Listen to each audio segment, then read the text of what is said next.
The center of the image of the statue is this gesture, Abhaya Mudra. Don't be afraid. Don't be afraid of what? So he's pointing with his left hand to this foot, which is the left foot. The left side is the side where the heart is beating. It is a side of movement. Don't be afraid of change. Don't be afraid of things that are not stable, that will always keep changing, the heart beating constantly. The right side of your body, there is no heartbeat. So it is the Purusha.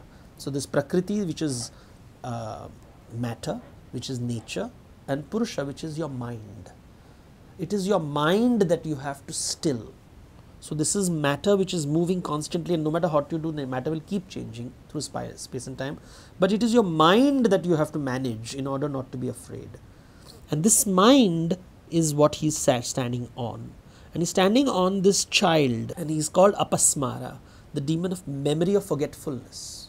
What happens with life is, it's like as the years pass, you forget the past, and then you repeat the same mistake.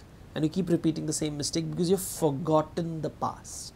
So you always feel the crisis in your life is the only crisis. And that is the Indian thought, that there is nothing special about your life, which is very disturbing to the West, because the notion of the Westerner is your life is special, while the Indian thought is your life is not special. You are one of billions of beings, and because you have a mind, your mind is telling you constantly that you are spectacular.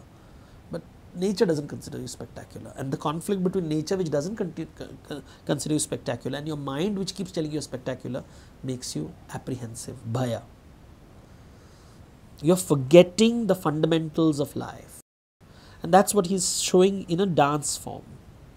With his hands, therefore, you see on one side he's holding a damaru, but what is interesting, again, it's the visual.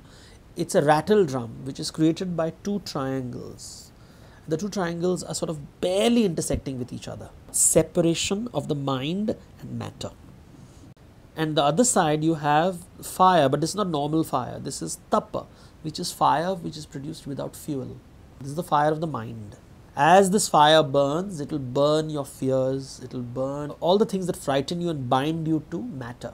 And that's the wider idea, that you don't need the claps of the audience to feel good about yourself. You don't need the world to say you're good to feel good about yourselves.